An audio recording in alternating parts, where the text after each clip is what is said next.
Working in sales can be tough sledding sometimes. Prospects may not want to hear from you. Quotas keep going up. The ups and downs of selling can make you anxious, nervous, and unhappy. And when you're unhappy in sales, it's like you have blinders on. You don't think as clearly, you're anxious, you're frustrated, you're angry. The stress of sales can make you shut down. Disengagement is a natural neurological and physiological response to negative emotions. There are a few things you can practice that have the potential to take the sting out of being unhappy in sales. The first is to be present. I know talking about being present is a worn-out cliche that you've heard tons of times, but it bears talking a little bit about because it's so critical for dealing with anxiety when selling.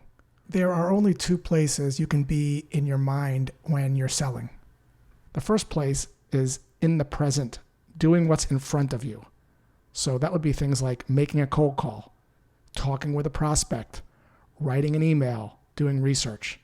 The second place your mind can be is out of the present. You could either be thinking about the past, for example, a call that didn't go well, a sale that you lost, a prospect that ghosted you, or you could be worrying about something terrible that might happen in the future. What a prospect might say when you call them, quota that you might not hit, getting fired, running out of money, not being able to pay your rent. You feel nervous and anxious when you're out of the present for too long. By way of example, I've struggled with mortality ever since I lost my dad. He passed away when he was 53 of cancer. I'm 53, so I think any day I'm going to get cancer. What's the way out? It starts with self-awareness. Being aware that you're even having negative thoughts, which is our default because brains are negatively biased.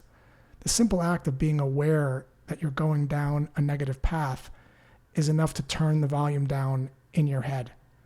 From there, you can ask yourself, is this a fact or is this a story? Facts can be observed. My dad did die of cancer when he was 53, but stories can't be observed. I don't know, I can't see that I'm going to get sick or that I'm going to get cancer. It's a story that I'm making up.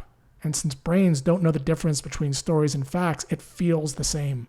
So the idea here is to focus on your thoughts and observe them from a balcony, and then ask yourself, is this a story or a fact?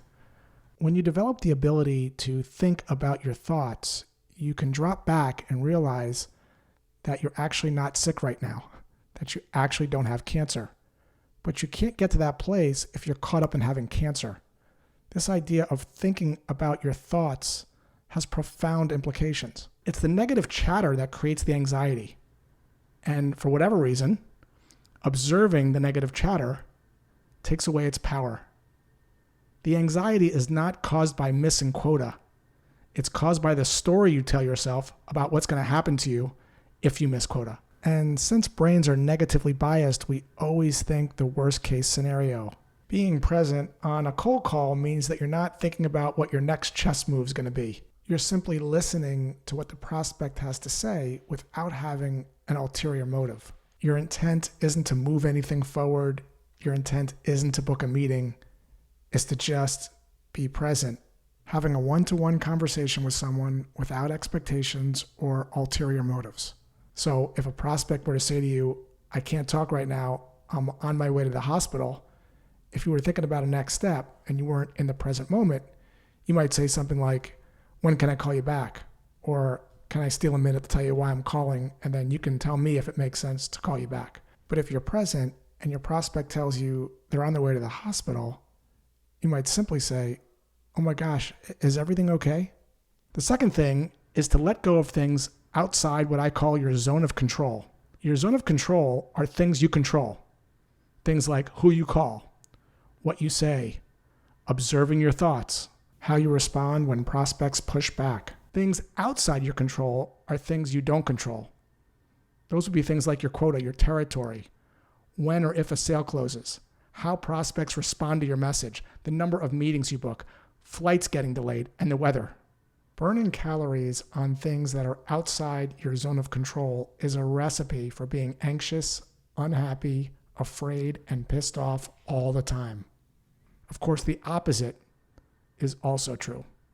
Tuning out things you don't control contributes to your happiness as a sales professional. New territories just are. Increased quotas just are.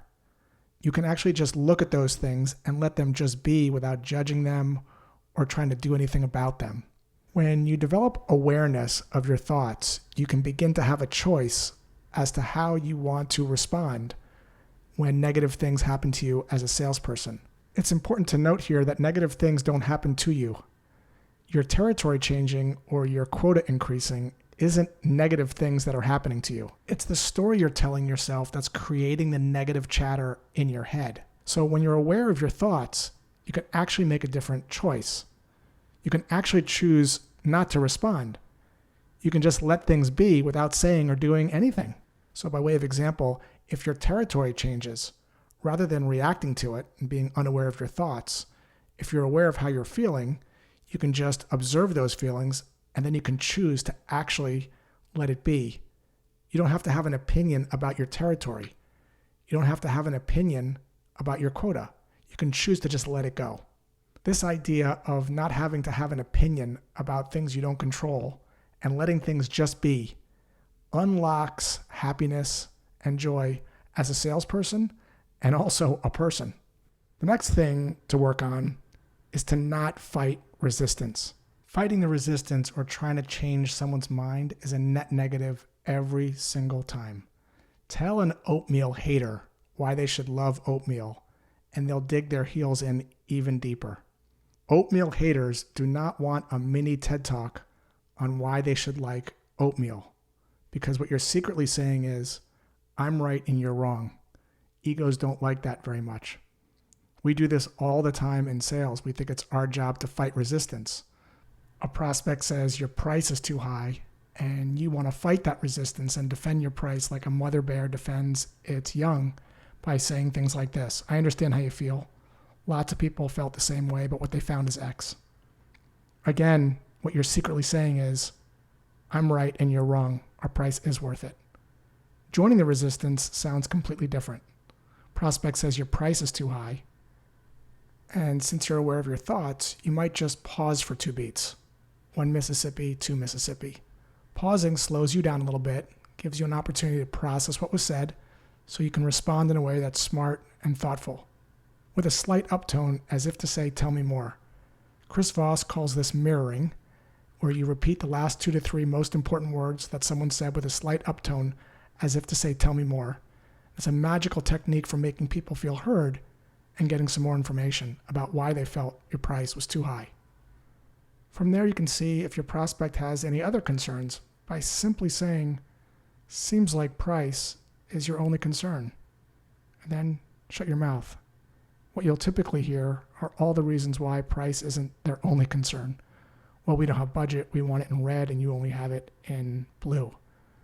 Assuming that price is their only concern, you can listen a little further and understand a little deeper. You could say something like this. Sounds like you're comparing our price to something else. See what I'm doing here? I'm moving with the resistance, not against the resistance. And if the prospect says, yeah, we're comparing it to your competitor, you could simply let go of the idea of trying to convince them of anything and simply say, it sounds like you can get the exact same thing with the same service and functionality for far less money, and then shut your mouth. If in fact the prospect can get the exact same thing for less money, there's really no compelling reason for them to do business with you. The idea here isn't to sell someone, it's to help them make a decision, regardless of if that involves you. The pressure is created when you're trying to fight the resistance and move people faster than they're ready to move. The next idea is this idea of letting go of assumptions. When you assume that you're a fit for everyone, you feel it's your job to talk everyone into what it is that you're selling. And so when people say no, there's this feeling of rejection. There's this sort of lacking mindset because you're attaching your self-worth to the outcome. That's going to make you anxious and unhappy. The way out of that is to let go of assumptions. Of course, you have a hypothesis as to how you can help someone, but you don't know until you have a conversation. Your job isn't to talk everyone into everything. It's instead to ask a question with finesse that shines a light on a potential problem and then give prospects some space to draw their own conclusions rather than you giving them yours. By way of example, here's what that might sound like for a product called Warmbox. James, I'm not sure if this is something you're seeing at Jellyvision, but in analyzing over 2 million cold emails, we're seeing that 51% of them land in spam folders. If you don't mind me asking, how are you ensuring cold emails don't land in spam today? And then shut your mouth. Imagine for a moment that you're waving a metal detector over the beach. When it beeps, or you're hearing a problem, you dig or you peel the onion and learn a bit more. But if the metal detector doesn't beep, that's okay too. The beach is so big. Just keep walking. Here's what walking sounds like. Prospect says, our deliverability rate is actually high. It's 85%. You might say something like this. Wow, sounds like you have this buttoned up. If you feel comfortable sharing your secrets, how have you gotten it that high? I rarely hear 85%. And then you might let the prospect brag a little bit. And then you might simply say, sounds like you're all taken care of. Thanks for taking some time to chat. Shifting from selling to sorting is the path to feeling more joyful when prospecting. Like anything, getting good at something requires practice. You can't get better at something that you haven't been taught or practiced. In fact, you get good at what you practice, whether that's positive or negative. So if you're like me, you've gotten really good at not being present, about thinking and dwelling on the past or worrying about the future. You've gotten really good at attaching yourself to a sale or a meeting, or trying to talk people into things, or not taking no for an answer, because that's what you've been practicing. As my guitar teacher, Susan Palmer, says, practice doesn't make perfect, practice makes permanent. So consider taking these ideas for a spin and practicing them. And I think you'll find if you do, you'll be much happier in your personal and professional life.